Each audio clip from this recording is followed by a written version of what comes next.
The name of this video is called The Jewish Angel and the Hindu Saint. The Jewish Angel and the Hindu Saint.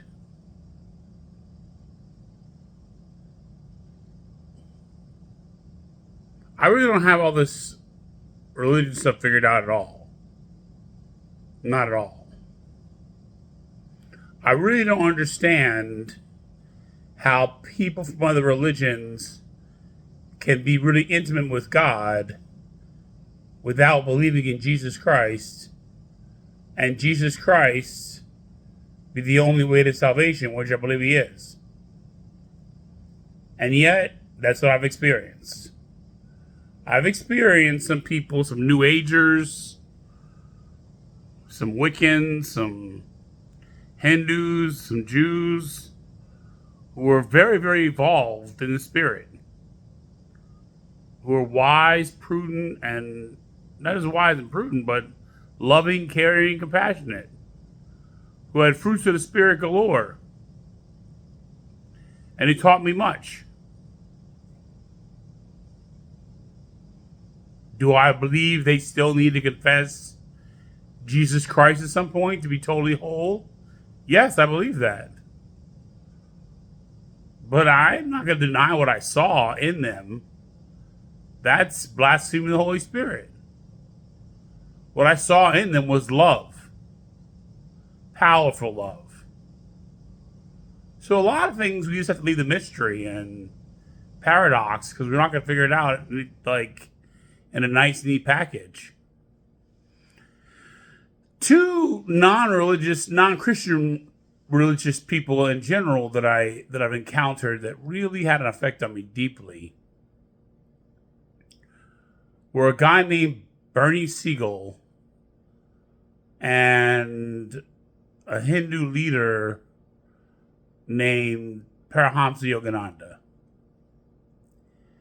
Bernie Siegel was I think he was a psychologist, but he was like a mystic psychologist, but he was Jewish. He wasn't Christian.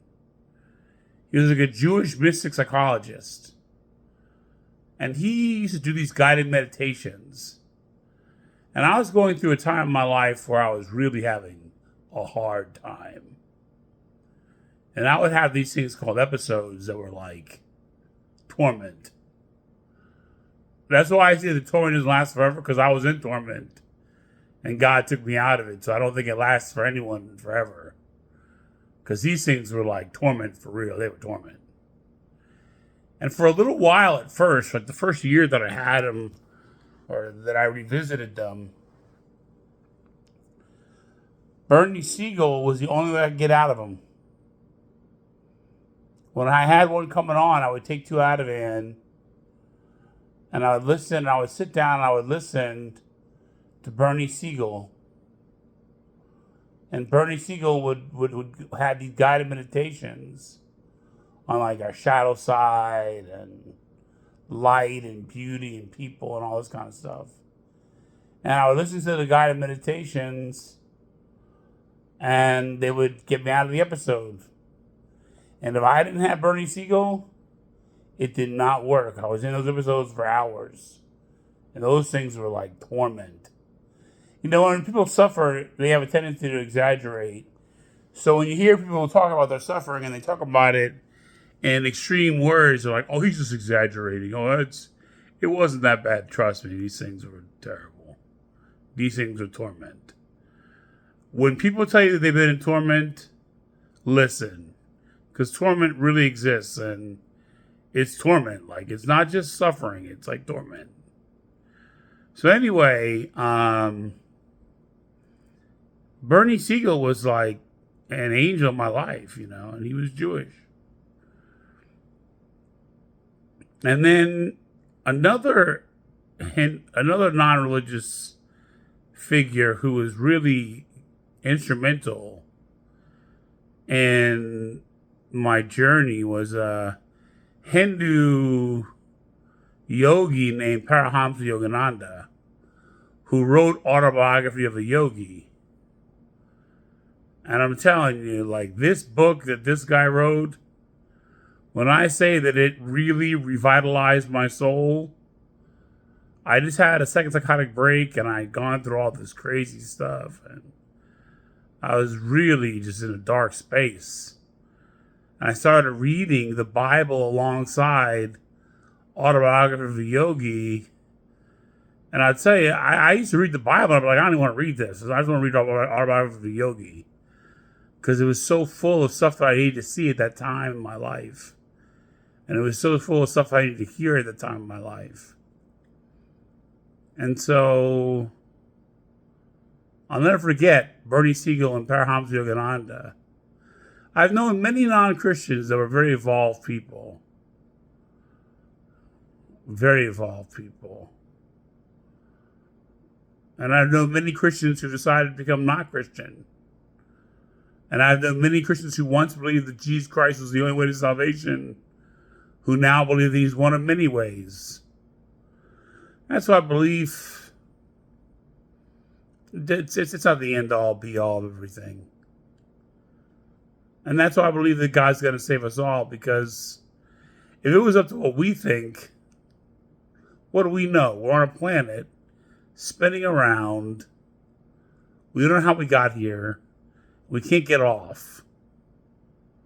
Maybe Elon Musk can get off. He's the only one, huh?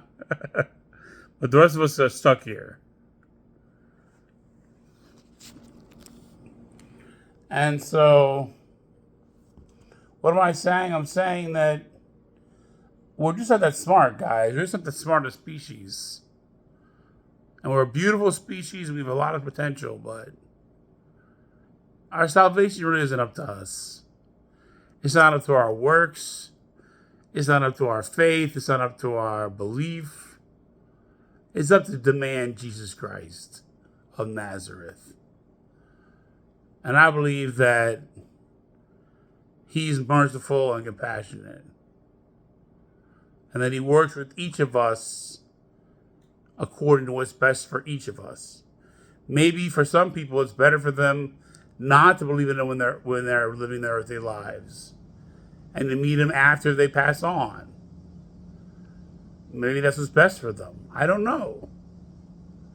All I know is that Jesus is Lord. That I believe in my soul. He's Lord. He's the only way to salvation. Everybody's going to be saved through him. And yet there are these other people who are not Christian, who are tremendously evolved, in my opinion, and have taught me a lot, and have actually been salvific for my soul.